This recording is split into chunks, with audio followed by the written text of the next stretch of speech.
ए फागुन के महीना में एक जने के पति गाँव ना करा के परदेश में चल गए बाड़े और उनकर पत्नी अपना पति के लगे फोन लगा के का कहताड़ी और कौना भाव में कहताड़ी आई सुनी सब।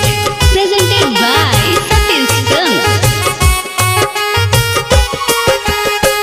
गावन करा के सैया चल गइला परदेश हो, फोनवन कैला नाही भेजला साना देश हो।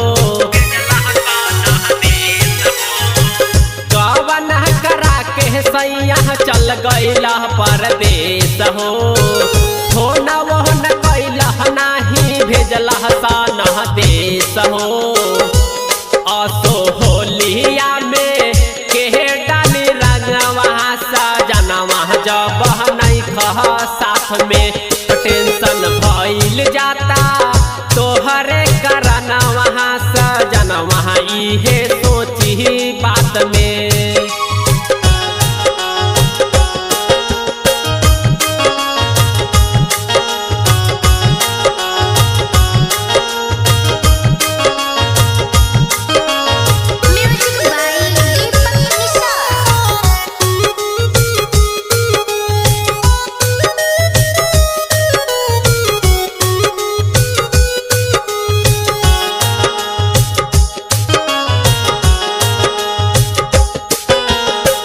सखी के सजाना हवा तो घर चली आइले, अपना सजनिया के रंगवा लगइले।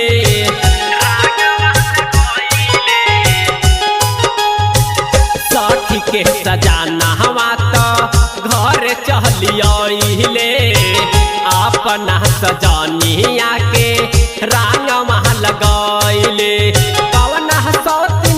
चातर में 12 दिन रात हो, कवना 100 दिन के चातर में 12 दिन रात हो।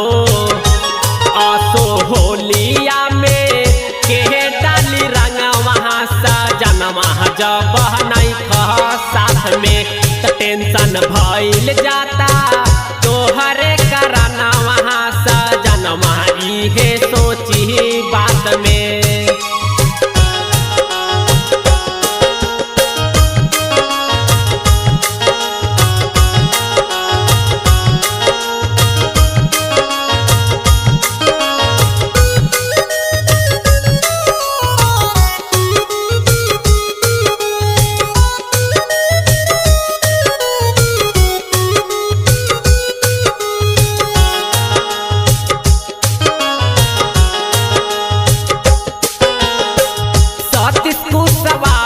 पिया नाही जदियाई दीपक इया रहवा से रंग डलवाई।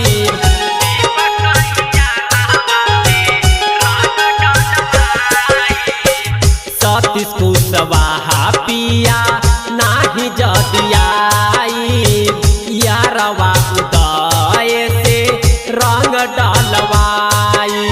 बड़ी तू पछताई बहर जाऊ मालत रहब हाथ हो, बड़ी तू पछताई बकर जाऊ मालत रहब हाथ हो।